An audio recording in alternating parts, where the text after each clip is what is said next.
Hello everyone, a very warm welcome all of you on the Civil Step platform. स्वागत है आप सभी का इस प्लेटफॉर्म के ऊपर। आज हम अपने हिस्ट्री के क्वेश्चंस करेंगे जो हमारे HPTGT के एग्जाम में पूछे जा सकते हैं। ऐसे क्वेश्चंस को जो है हम आज करेंगे, राइट, जो आपके एग्जाम के लिए बहुत ही हेल्पफुल साबित होंगे। तो इसलिए ये क्लास आपके लिए बहुत महत्वपूर्ण रहेगी। आई होप आप सभी इस क्लास को जो है एंड तक जरूर देखेंगे। इसमें आप ही के एग्जाम में जो क्वेश्चंस पूछे जाएंगे उसको हम देखेंगे, ताकि आपके लिए जो काम है वो और इजी हो जाए। आपको ये पता चल जाए कि हमें अपनी तैयारी को किस प्रकार से करना है और कौन कौन सी चीजें हैं जो अभी हमने करनी है। तो प्राइमरीली हमारा फोकस रहेगा एशियंट एंड मिडाइवल पर। तो जब मुझे लगेगा कि हाँ, हमारी एशियंट और मिडाइवल से हमने अधिक मात्रा के क्वेश्चंस जो है वो कर ले हैं, तो आगे हम बढ़ेंगे टुवर्ड्स आवर मॉडर्न हिस्ट्री। तो पहले हम फोकस करेंगे इन्हीं दो विषयों पर, बिकॉज आपको पता है history is divided into the 3 categories, ancient, medieval and the modern. तो चलिए शुरू करते हैं अपनी आज की क्लास। यस, हाँ जी। तो सबसे पहले आप क्वेश्चंस का आंसर खुद देंगे और जितने भी लोग देख रहे हैं सभी प्रयास करें कि आंसर जरूर दें। उसके बाद जो है हम आंसर को तो डिस्कस करेंगे। चलिए शुरू करते हैं अपनी आज की क्लास को विद अवर फर्स्ट क्वेश्चन। ये रहा आपकी स्क्रीन के ऊपर। So try to give the answer. Who among the following was brahmavadini? हाँ जी, इनमें से कौन सी ब्रह्मवादिनी थी? Right, who composed the some hymns of Vedas, जिन्होंने वेदों के कुछ भजनों की रचना करी। हाँ जी, इनमें से कौन सी पर्टिकुलर लेडी, गर्ल है जिन्होंने हमारे जो वेद है उनमें भजनों की रचना करी थी, आपको ये बताना है। पर्टिकुलरली अगर हम बात करें एशियंट हिस्ट्री की, तो जब हम प्रोटो हिस्टोरिक पीरियड अपना पढ़ते हैं, प्रोटो हिस्टोरिक पीरियड पढ़ते हैं, तो उसमें हम इंडस वैली सिविलाइजेशन और वैदिक सिविलाइजेशन की हम बात करते हैं। वैदिक सिविलाइजेशन का साफ साफ से मतलब ये है कि वैदिक काल, यानी कि वेदों का युग हो गया, राइट। और जब हमारे भारत में वेदों की रचना हुई थी तो हमारे पास मुख्यतः 4 वेद है। एक हमारे पास है ऋग्वेद, सबसे ओल्डेस्ट वेद हमारी धरती का, राइट, पूरे वर्ल्ड का ही ओल्डेस्ट रिलीजियस टेक्स्ट की ओल्डेस्ट बुक के रूप में ऋग्वेद को जाना जाता है। उसके बाद कौन सा वेद है?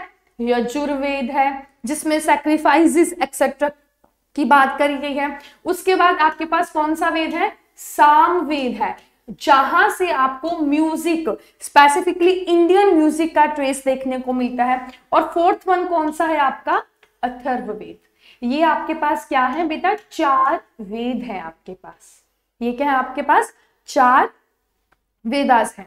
तो इन चारों वेदास में जो है हमारे, जैसे अगर हम ऋग्वेद की बात करें तो ऋग्वेद में भगवान की प्रेज में श्लोक, भजन इत्यादि लिखे हुए हैं, ओल्डेस्ट वन। उसके बाद जो लेटर वेदास हैं उसमें जैसे यजुर्वेद में सैक्रिफाइसेस, रिचुअल्स के बारे में, सामवेद में म्यूजिक का ट्रेस मिलता है, अथर्ववेद में आपको बाकी जो रेस्ट के मंत्र एक्सेट्रा हैं वो आपको देखने को यहाँ पर मिलते हैं। तो मुख्यतः हमारे पास 4 वेदास हैं जो कि हमारे भारत में जो है 1500 BC से लेकर 1500 BC से लेकर ये हमारे चले हैं 600 BC तक। ये जो समय काल है हमारा 600 BC तक ये हमारा समय काल चला है, 1500 BC से लेकर 600 BC तक, जिसको हम डिवाइड करते हैं 2 पार्ट्स में, अर्ली वैदिक पीरियड और लेटर वैदिक पीरियड में। अर्ली वैदिक पीरियड का मतलब कौन सा होता है? ऋग्वैदिक पीरियड होता है। लेटर वैदिक पीरियड क्या होता है हमारे पास? जिसमें लेटर वेदास को कंपोज किया गया। तो अब यही क्वेश्चन है कि कौन सी पर्टिकुलर पर्सनैलिटी है जिन्होंने बनाए थे हिम्स। तो correct answer is here is Lopamudra. क्या है? लोपामुद्रा। चलिए अब अगर हम बात करें, लोपामुद्रा जो है, सिर्फ लोपामुद्रा ही नहीं हम कह सकते हैं, ऐसी अन्य और भी स्त्रियां थी जिन्होंने जो है अपना योगदान दिया है इन चीजों में। तो जब एक स्त्री जो है वेद वाला पाथ चूज करती है, राइट, और उसमें काफी जो श्लोक लिखे जाते हैं एक स्त्री के द्वारा, तो उन स्त्रियों को हम क्या बोलते हैं? ब्रह्मवादिनी कहते हैं, राइट। और दूसरी बात, अर्ली वैदिक पीरियड और लेटर वैदिक पीरियड में हमें कुछ पढ़ी लिखी औरतों के जो है एविडेंसेस प्राप्त होते हैं, जिनमें से लोपामुद्रा, अपाला, विश्वेश्वरा, घोषा, गार्गी, मैत्री, अन्य कितनी ही हमें जो है ये वुमेन्स जो उस समय की पढ़ी लिखी औरतों में से एक जो है मानी जाती हैं, जो हमें अर्ली वैदिक पीरियड और लेटर वैदिक पीरियड में मिलती है। राइट, चलिए अगला क्वेश्चन देखें। द टर्म यवन प्रिय mentioned in Sanskrit text denoted. I hope so कि ये क्वेश्चन जो है आपको अच्छे से इसका आंसर जरूर पता होगा। हाँ जी, तो आंसर दे मुझे कि द टर्म यवन प्रिय जो है संस्कृत टेक्स्ट में जो लिखा है उसका अर्थ क्या है। संस्कृत पाठ में वर्णित यवन प्रिय शब्द का क्या दर्शाया गया है। हाँ जी, भारतीय फसल, Ivory, paper, damsel sent to Greek court for the dance performance। हाँ जी, क्या है यवन प्रिय? देखिए, यवन का मतलब होता है फॉरेन, यूनानी पर्टिकुलरली जो लोग आते थे। ठीक है, प्रिय का मतलब क्या होता है? अच्छा लगना, ऑफ कोर्स, है ना। तो फॉरेनर्स का जो प्रिय पदार्थ था या फिर पदार्थ कोई चीज थी, तो वो कौन सी चीज थी इनमें से? क्रॉप, कोई ना कोई फसल, आइवरी, हाथी का दांत, पेपर, मिर्च, या फिर ऐसी गर्ल्स जिनको ग्रीक कोर्ट्स में भेजा जाता था फॉर द डांस परफॉर्मेंस। तो क्या है इसका answer correct? Yes, paper. Paper है आंसर सी, काली मिर्च। हाँ जी, आपको पता होगा एडवेंट ऑफ यूरोपियन पार्स, जब भारत में यूरोपियन पार्स आना शुरू करती हैं, उनके भारत में आने के मुख्य कारण क्या क्या थे? मुख्य कारणों में से एक कारण था भारत के spices, particularly south east region के जो हमारे स्पाइसेस हैं वो थे मुख्य कारण। राइट, तो स्पाइसेस हो गया, टेक्सटाइल्स हो गया, डन, और रॉ मटेरियल जो उन्हें चाहिए अपने इंडस्ट्रियलाइजेशन जो वहां पर चल रहा था, कॉटन, सिल्क, वूल, ये जो उन्हें चीजें चाहिए थी, ये सारी चीजों ने उन्हें क्या करा? आकर्षित करा भारत की ओर। और स्पाइसेस उन्हें चाहिए था for the meat preservation, particularly वो लोग मीट खाते थे और युद्ध पर जाते थे, तो उनको मीट को जो है प्रिजर्व करके रखना होता था, तो उन्हें स्पाइसेस बहुत प्रिय थे, स्पेसिफिकली काली मिर्च जो थी। राइट, तो इसलिए भारत में जो यूरोपियन पावर्स हैं उनका आना शुरू होता है। और ये यूरोपियन पावर्स नहीं आती हैं पुर्तगाल, राइट, इंग्लिश, डच, डेन्स, आपकी फ्रेंच, ये सारी जो पावर्स हैं भारत में आती हैं। 1498 से इनका आना शुरू हो जाता है और ये हमारे लास्ट 1962 में हमारी लास्ट पुर्तगाल की जो पावर है गोवा को छोड़कर जाते हैं।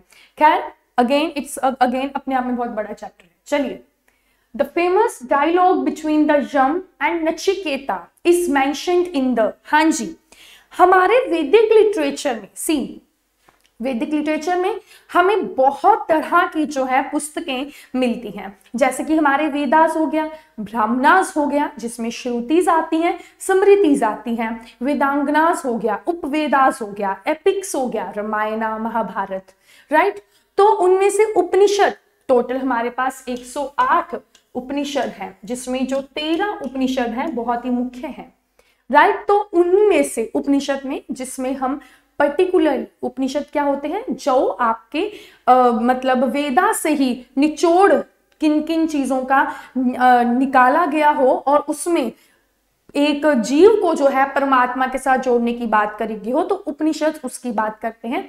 तो हमारे पास किस उपनिषद में जो है यम और नचिकेता की जो कहानी है वो लिखी गई है, मेंशन है, बहुत फेमस वन कहानी है। आप अगर ये अक्सर कुछ चैनल्स हैं जैसे कि डीडी नेशनल चैनल हो गया, वहां पर इनकी स्टोरीज दिखाई भी जाती हैं। यम यानी कि मृत्यु के देवता, उनके और नचिकेत के बीच की कहानी किस उपनिषद में है? छंदोग्यो उपनिषद, मुंडको उपनिषद, कठोपनिषद, केनोपनिषद। हाँ जी, किस उपनिषद में है? Answer is the Kathopanishad. Kathopanishad में इसकी कहानी लिखी हुई है। इसे आप ऐसे याद रख सकते हैं कि ये एक स्टोरी है, कथा है बिटवीन यम एंड नचिकेत की, तो किसमें लिखी है? कठोपनिषद में लिखी है। डन। चलिए अगर हम बात करें कठोपनिषद में डेथ और ट्रांसमाइग्रेशन ऑफ साउल, वही कि किस प्रकार से आत्मा एक शरीर को छोड़कर दूसरे शरीर को ग्रहण करती है, राइट। मतलब ये बॉडी जो है वो ही मरती है, आत्मा सर्वव्यापी है ना, आत्मा जीवित रहती है। तो कठोपनिषद में कथा लिखी हुई है, 8 सेक्शंस है कथा स्कूल के ऑफ द कृष्ण यजुर्वेद। कृष्ण यजुर्वेद के 8 स्कूल्स है। मैंने बोला उपनिषद वेदास के ही एक प्रकार से सार होते हैं। छंदोग्य उपनिषद एक हमारा ओल्डेस्ट उपनिषद है जो जिसका वर्णन जो है सामवेद से हमने लिया है। मुंडको उपनिषद अथर्ववेद से। मुंडको उपनिषद आप सभी को पता है बहुत फेमस है, क्यों? हमारा जो भारत की नेशनल एम्ब्लेम है, नेशनल एम्ब्लेम प्रतीक चिन्ह है जो हमारे भारत का, वहां पर जो सत्यमेव जयते ये जो हमने लिया है, ये हमने मुंडको उपनिषद से ही लिया है। डन। और उसके बाद आता है हमारे पास केनो उपनिषद। केनो उपनिषद जो है ये क्या है? ये तलवाकरा ब्राह्मण है और सामवेद से जुड़ा हुआ है। तो इस प्रकार से जो है ब्राह्मणास में श्रुतिज और स्मृतिज टेक्स्ट होते हैं, जिसमें आपके उपनिषद भी होते हैं, अर्यंकास भी होते हैं। डन। चले आगे बढ़ते हैं। Next question, the concept of Anuvrata was advocated by. हाँ जी, अनुव्रत जो है अवधारणा की वकालत किसके द्वारा की गई थी? Yes, try to give the answer कि अनुव्रत जो है ये चीज, ये कंसेप्ट किस रिलीजन से बिलोंग करता है। पहले तो आपको यही पता हो, फिर बाद में आप बता सकते हैं Mahayana Buddhism, Hinayana Buddhism, Jainism या फिर लोकायुक्त स्कूल। यस, किस धर्म से बिलोंग करता है आपका अनुव्रत? हीनयान एंड बुद्धिज्म, ये दोनों क्या है?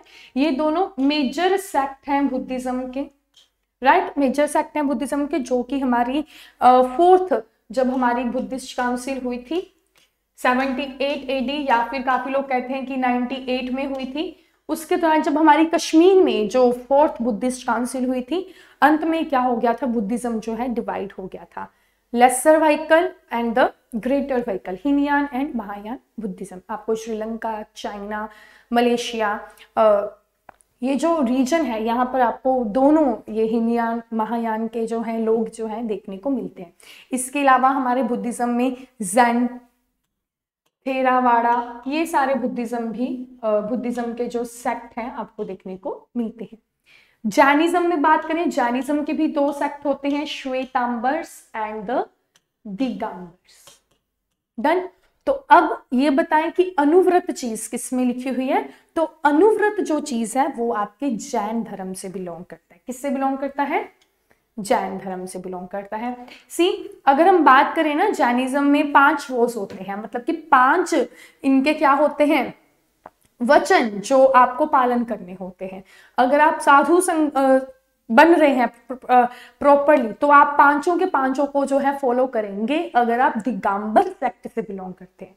अगर आप श्वेतांबर हैं, श्वेतांबर बनने को चाह रहे हैं, तब आप 4 वोस को जो है मानते हैं ब्रह्मचर्य को छोड़कर। तो 5 इनके वचन कौन कौन से होते हैं? एक तो होता है कि हिंसा मत कीजिए, है ना, राइट, हिंसा, सत्य बोलना, अहिंसा, झूठ नहीं बोलना, अपरिग्रह और ब्रह्मचर्य। ये क्या है इनके 5 जो हैं इनके नियम होते हैं, जो श्वेतांबर्स और दिगंबर्स में फॉलो करे जाते हैं। तो जो हमारे अनुव्रता होते हैं वो होते हैं स्मॉल वोस, छोटी छोटी चीजों को पालन करना, जैसे वेजिटेरियन रहना, है ना। ये छोटी छोटी चीजें जो हमारे लेमैन, जितने भी जैनिज्म में हमारे लेमैन होते हैं, वो इनको जो है अनुव्रत जो है धारण करते हैं। जब एक आप संत की ओर बनना शुरू हो रहे हैं, जब आप एक प्रतिज्ञा करने जा रहे हैं, राइट, तब आप क्या बन जाते हैं? महाव्रतास होते हैं, ग्रेट वोस होते हैं, जो कि बिल्कुल इस पथ पर अपना गृहस्थ जीवन को भी त्याग कर उस मार्ग पर, भगवान के साथ जुड़ने के मार्ग पर जाना शुरू करते हैं। तो ये जैनिज्म में 5 वोस होते हैं। इसी तरह से हमारे बुद्धिज्म में भी 5 वोस होते हैं। चलिए, हाँ जी, अगले प्रश्न की ओर हम आ रहे हैं। आप आंसर दें। Between Which of the following rivers the ancient town Takshashila was located? हाँ जी, बहुत ही महत्वपूर्ण प्रश्न है आपके लिए ये, तो आप सभी जो हैं इसका उत्तर दें। हाँ जी, कि between which of the following rivers the ancient town Takshashila was located? ध्यान से सोच लीजिए कि जब हम महाजनपद पीरियड की बात करते हैं, हाँ जी, महाजनपद पीरियड हमारे 600 BC, जब लेटर वैदिक पीरियड जो है उसका जो 600 BC एंड वाला पीरियड होता है, तो हम देखते हैं लेटर वैदिक पीरियड के शुरुआत में सबसे पहली बात तो 1100 BC के दौरान जो है महाजनपद जो है वो बन जाते हैं, और मुख्यतः हमें 16 महाजनपद ही जो है देखने को मिलते हैं, जिसमें कुरु, पांचाल, गांधार, कंबोज, वत्स, मल, वजी, मगध, अंग, अवंती, असाका, ये सारे क्या है हमारे 16 महाजनपदों में से एक है, राइट। तो उनमें से तक्षशिला गांधार की कैपिटल थी, जो कि Takshashila one of the ancient universities में से एक है। हमारे जो भारत की one of the ancient universities की अगर हम बात करें, जहाँ पर बच्चों को जो उस समय, चाहे वो राजा के बच्चे हों चाहे वो नॉर्मल इंसान के बच्चे हों, तो वो उस जगह पर पढ़ने जाते थे और शस्त्र शास्त्र दोनों की विद्या ग्रहण करते थे, राइट। और वॉर का मेन सेंटर था आपका गांधार, तक्षशिला भी हुआ करता था, क्योंकि ये बिल्कुल नॉर्दर्न मोस्ट पॉइंट पर था, नॉर्दर्न वेस्ट साइड पर था, तो इसलिए कनेक्टेड था टुवर्ड्स द वेस्ट से, जितना हमारा ट्रेड भी आता था, इंटरनेशनल कमर्शियल एक्टिविटीज का मेन पॉइंट भी था, तो इसलिए Takshashila is the most famous one university, right, oldest one university है। इसके साथ साथ हमारे भारत में नालंदा और विक्रमशिला, ये यूनिवर्सिटीज भी आपको देखने को मिलती है। तो ये जो हमारा तक्षशिला है किन दो नदियों के किनारे कॉन्फ्लुएंस पर जो है बिटवीन 2 रिवर्स स्थित है। इसका करेक्ट आंसर क्या है? Indus and Jhelum, Indus and Jhelum. आप ये देखें कि ये हमारी इंडस सिंधु नदी जा रही है और ये हमारी झेलम जो इसको मिल रही है, ठीक है। यहाँ पर जो है हमारा गांधार तक्षशिला यानी कि स्थित था। तक्षशिला, तक हम ऐसे बोलते हैं तक्षशिला, तो ये एक कैसा नाम है कि किसी तक का पार्ट है, मतलब कट रॉक से बना हुआ है। City of the cut stone, जिसके बीच में टक लगा हो, है ना, कहते हैं ना कट इंग्लिश में बोल देते हैं, तो हिंदी में बोलना तो क्या बोलते हैं, टक, टक लगा दो, तो वैसे नाम क्या पड़ा, रैंक ऑफ तक्षा, तक्षशिला। आज की डेट में ये कहां पर स्थित है? आज की डेट में रावलपिंडी, जो कि हमारा पाकिस्तान है, वहां पर ये स्थित है। जब महाजनपद पीरियड का समय था 600 BC के दौरान, तब ये पाकिस्तान नाम की ही नहीं कोई चीज थी, तब ये सिंधु घाटी वाला रीजन हुआ करता था। और फिर जो हमारी United Nation Educational Scientific Culture Organization है, उसने इसे जो है वर्ल्ड हेरिटेज साइट का जो है दर्जा दिया। One of the oldest one university है, ऑफ कोर्स मिलना ही चाहिए था, राइट। इन गांधार आर्ट का ये इंपॉर्टेंट सेंटर भी रहा है। आपके भारत में हमें देखने को मिलता है Mathura school of art, Gandhara school of art, Amravati school of art, तो उसमें गांधार स्कूल ऑफ आर्ट एक चीज है जिसमें आपको डिफरेंट काइंड के जो स्कल्पचर्स हैं, हर मथुरा में डिफरेंट काइंड का है, बुद्धा के अमरावती में डिफरेंट है, गांधार में डिफरेंट है, तो गांधार स्कूल ऑफ आर्ट में डिफरेंट स्टाइल का आर्ट है, उसका भी ये मेन सेंटर है। 1980 में से वर्ल्ड हेरिटेज साइट बना दिया था।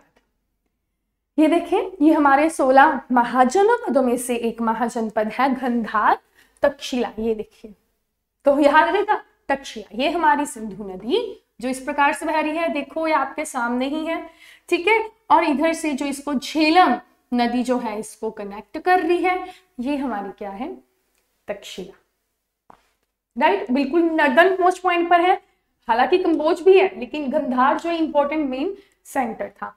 कुरु, पांचाल, मल, काशी, अंग, मगध, मगध सबसे one of the most important mahajanapada है। खैर अभी हम पूरा चैप्टर तो नहीं पढ़ सकते ना, तो चलिए आगे बढ़ते हैं। यस, अगला प्रश्न आपके सामने है, ध्यान से थोड़ा सहजता से उत्तर दें।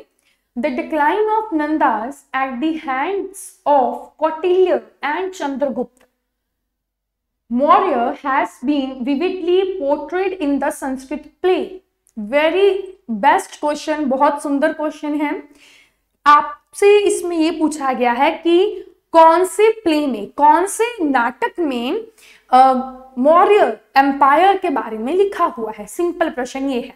कौटिल्य और चंद्रगुप्त मौर्य के हाथों नंदों के पतन को संस्कृत नाटक में स्पष्ट रूप से चित्रित किया गया है और वो नाटक का आपको नाम बताना है। मृच्छकित्तिका, देवी चंद्रगुप्तम, मटा विलासा, मुद्रा राक्षस। हाँ जी,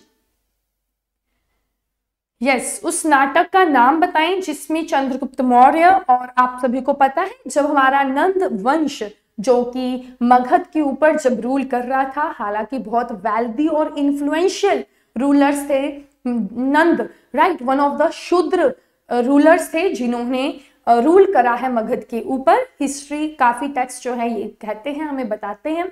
और फिर चंद्रगुप्त मौर्य और चाणक्य दोनों ने मिलकर जो है धरानंद को रिमूव करवाया था और खुद चंद्रगुप्त मौर्य ने मौर्यन साम्राज्य जो है स्थापित करा था मगध के ऊपर, और तब से अखंड भारत जो है बना था, बस कुछ क्षेत्रों को, एक्सट्रीम साउथ के क्षेत्रों को छोड़कर।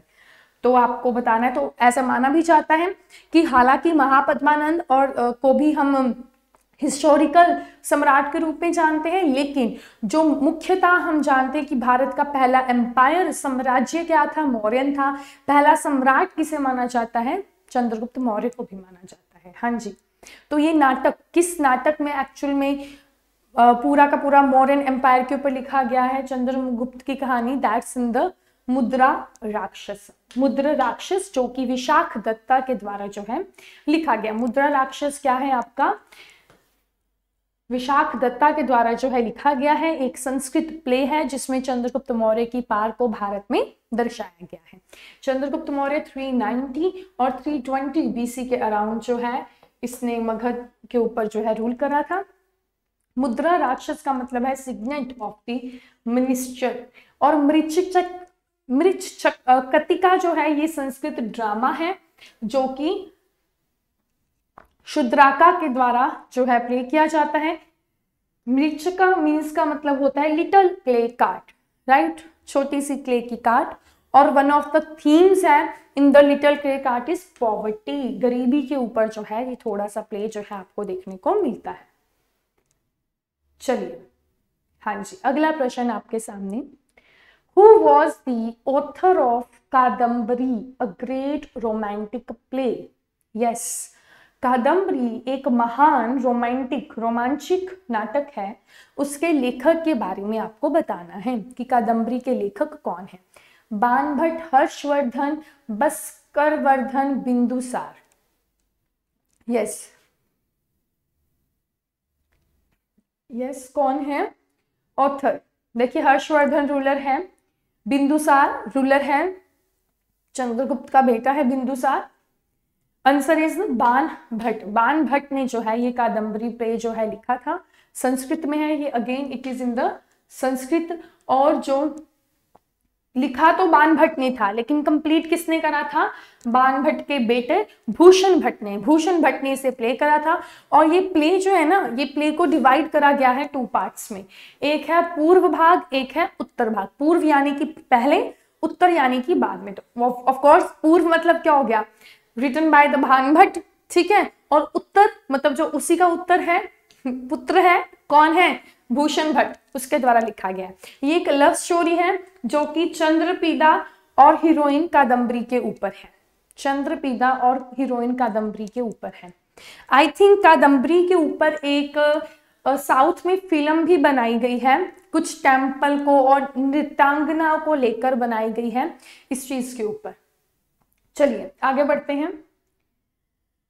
यस, ये आपका सबसे इंपॉर्टेंट वन क्वेश्चन है कि arrange the following Magadhan dynasties in chronological order. आपको ये जो वंशज है, वंशज राजवंश जो है, नंदा, शिशुनाग, मौर्य और हर्यांक, ये जो आपको 4 राजवंश जो है दिए गए हैं, आपको इनको ना क्रोनोलॉजिकल ऑर्डर में लगाना है। मतलब प्रथम कौन थे, ठीक है, उसके बाद लास्ट वाला कौन था। मतलब लास्ट तो नहीं पूछा, मतलब जो यहां पर दिया हुआ है 4, इन चारों के बारे में बताना है आपको। इन चारों को आपको क्रोनोलॉजी में लगाना है। यस, देखिए जब हमारे महाजनपद पीरियड बन गए थे, मतलब महाजनपद जब हमारा पीरियड चल रहा था, तो 16 महाजनपद थे हमारे सामने। 16 कौन कौन से थे, जिसको हमने भी देखा है। तो वहां में से जो सबसे इंपॉर्टेंट वन था वो कौन सा था, मगध था। मगध ने अपने आप को सुप्रीमेसी बना लिया because of the political strength of geographical conditions, economical conditions की वजह से। तो जो मगध था वो सभी में से स्ट्रांग निकलता है, अवंती, उज्जैन, अंग सभी को अपने अंडर करते करते जाता है और अपने आप को फैलाता जाता है। कैसे, क्योंकि उसके ऊपर महान शासक बैठे। तो सबसे पहले तो मगध की जो स्थापना करी वो करी थी बृहदत्त वंश ने। बृहद्रथा वंश ने जो है स्थापना करी थी, बृहदत्त खुद उसने स्थापना करी थी। फिर उसके बाद प्रयोदता और आपका प्रयोदता ने अवंती और मगध की स्थापना करी। फिर उसके बाद प्रयोदता के बाद जो थर्ड वंश आता है वो आता है हर्यंक वंश। हाँ जी, वो कौन सा वंश आता है, हर्यंक वंश आता है। फिर उसके बाद जो आता है कौन सा वंश आता है, हर्यंक वंश में जो लास्ट रूलर होते हैं नागदशक। नागदशक को मारता है शिशुनाग। शिशुनाग मारता है और शिशुनाग वंश की स्थापना करता है। शिशुनाग के जो लास्ट रूलर होते हैं माना जाता है कि उनके एक्सटर्नल अफेयर्स थे और वहां से जन्म होता है महापद्मानंद का। महापद्मानंद का जन्म होता है और वो क्या करता है, नंद वंश को जो है स्थापित करता है। फिर उसके बाद नंद वंश में अभी हमने बात करी थी धनानंद की। धनानंद को मारकर चंद्रगुप्त मौर्य बैठता है और मौर्य वंश की स्थापना करता है। ये जो है हमारे इस चीज को देखो, मतलब ये तो ऑप्शन में नहीं दिए हुए, तो इधर तो देखने की जरूरत नहीं, ऑप्शन में क्या दिया हुआ है, हर्यंक, शिशुनाग, नंद और मौर्य। डन। तो हर्यंक, शिशुनाग, नंद और मौर्य जहां पर है बस उसको देख लो। हर्यंक कहां पर है, ये रहा हर्यंक आपका, राइट, हर्यंक, उसके बाद शिशुनाग, उसके बाद नंदा, उसके बाद मौर्य। ये है, तो क्या बन गया आपका इसका correct, that is the answer is the C, fourth, second, first and the third. चलिए, हाँ जी, मौर्यन एम्पायर रहता है टिल 185 बीसी तक। हर्यंक वंश की स्थापना होती है 544 बीसी से। 544 बीसी से 185 बीसी तक ये आपको देखने को मिलता है, ये पूरा जो समय काल है। और मौर्यन एम्पायर सबसे वन ऑफ द श्रेष्ठ एम्पायर है हमारे भारत की हिस्ट्री का, इतिहास का। हाँ जी, अगला प्रश्न देखें, Which of the following architectural wonders was not constructed in 12th century AD? हाँ जी, आपको ये बताना है 12वीं सदी में निम्नलिखित में से कौन सा वास्तुशिल्प चमत्कार 12वीं शताब्दी ईस्वी में नहीं बनाया गया। क्वेश्चन देख रहे हैं, नहीं बनाया गया, 12वीं शताब्दी में नहीं बना हुआ। Sun temple of Konark, Konark का जो सन टेम्पल है, आपको पता है 2 सन टेम्पल है, एक है हमारा उड़ीसा में, एक है हमारा गुजरात में, है ना, 2 हमारे सन टेम्पल है। फिर टेम्पल ऑफ खाजुराहो, खाजुराहो के टेम्पल्स बहुत इंपॉर्टेंट है, ठीक है। Angkor Wat temple, one of the largest Vishnu temple in the world, that's the Angkor Wat, that's not in India, ठीक है, वो अंकोर वाट है। फिर नोट्रे डाम द पेरिस, इन चारों में से कौन सा टेम्पल 12वीं सदी के दौरान नहीं बना, 12th century AD? Yes, the answer is here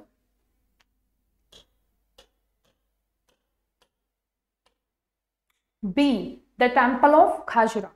क्यों, इसका अभी हम देखते हैं। देखिए, खाजुराहो टेम्पल जो बना है 950 और 150 एडी के बीच में बना है, 950 और 105 एडी के बीच में। ये वो समय पीरियड है, पर्टिकुलरली 105 एडी अगर हम बात करें ना,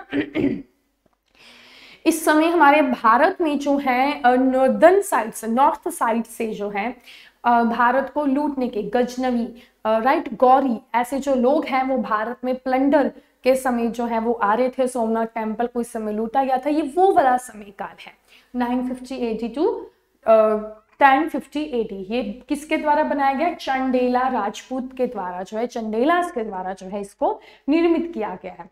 अंकर वोट टेम्पल विष्णु का सबसे बड़ा टेम्पल है, जो कि खनेर सिंह सूर्यवर्णन 2 के द्वारा जो है इसको बनाया गया है। नोटर डैम द पेरिस जो बना था वो 1163 टाइम AD में बना था। जो हमारा कोणार्क टेम्पल है वो गंगा डायनेस्टी के किंग नरसिंह देव वन ने जो है 13th सेंचुरी AD में बनाया था, मतलब लगभग आसपास 12th सेंचुरी AD में ही होगी बात, है ना।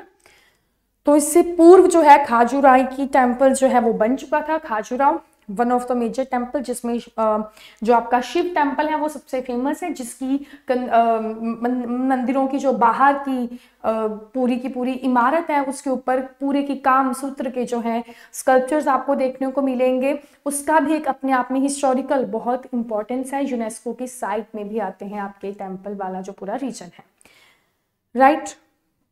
चलिए एक और क्वेश्चन करते हैं। When did the Shivaji coronation took place? Shivaji की coronation कब हुई थी? और आप यकीन माने ऐसे क्वेश्चंस आपके एग्जाम में डायरेक्टली जो है पूछे भी जाते हैं।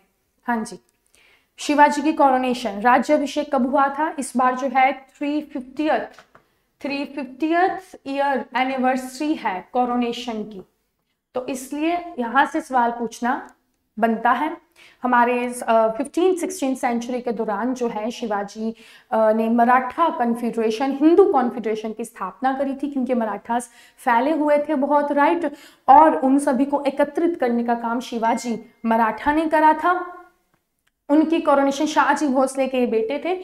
6 जून 1675 को इनकी कोरोनेशन हुई थी और खुद को इन्होंने टाइटल दिया था छत्रपति। छत्रपति इन्होंने खुद को टाइटल दिया। डन। शिवाजी औरंगजेब का कंटेम्प्रेरी थे। 1680 के आसपास इनकी जो है डेथ हो जाती है।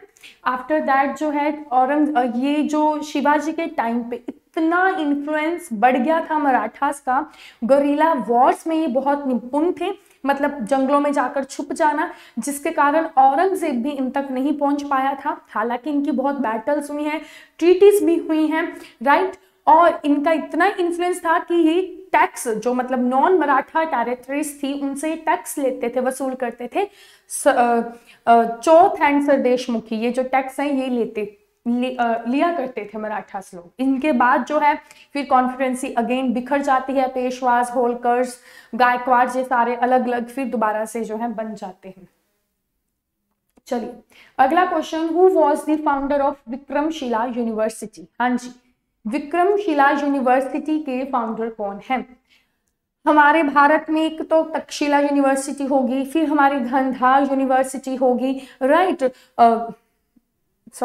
The Takshashila university, Nalanda university, right, Nalanda university होगी, और उसके बाद ये हमारी विक्रमशिला यूनिवर्सिटी। ये जो है ना ये इंपॉर्टेंट 1 यूनिवर्सिटीज हैं, विश्वविद्यालय हैं हमारे एशियन टाइम के। जब नालंदा में बुद्धिज्म का जो मेन सेंटर माना जाता था उस समय, नालंदा की जब स्थिति जो है वो डिटेरियोरेटेड होनी शुरू होगी, तब जाकर हमारे जो दक्कन की एक सल्तनत है धर्मपाला, कृष्णावन ने धर्मपाला ने जो है इस यूनिवर्सिटीज को जो है बनाया था, विक्रमशिला यूनिवर्सिटी। डन। चलिए अगला question, which of the following early medieval Indian dynasty built famous rock cut temple Kailash temple at Ellora? हाँ जी, निम्नलिखित में से किस प्रारंभिक मध्ययुगीन भारतीय राजवंश ने एलोरा में कैलाश शिव के प्रसिद्ध रॉक कट मंदिर का निर्माण किया था? ये रॉक कट मंदिर जो है ना कैलाश टेम्पल में, जो अजंता एलोरा केव्स, जो कि आपकी हिंदुइज्म, बुद्धिज्म और जैनिज्म, अजंता एलोरा केव्स जो आपके औरंगाबाद महाराष्ट्र में स्थित है ना, ये जो केव्स है ना आपकी अजंता एलोरा केव्स, ये हिंदुइज्म, बुद्धिज्म और जैनिज्म तीनों का इसमें आपको जो है प्रतीक जो है यहाँ पर आपको दिख जाएंगे। तो उसी में एलोरा केव्स में हमारा कैलाशनाथ टेम्पल है, कैलाश शिवा टेम्पल है। ये पूछा गया किस डायनेस्टी के वंश के द्वारा जो है इसको बनाया गया था? ये कृष्णावन के द्वारा जो है बनाया गया था, राइट।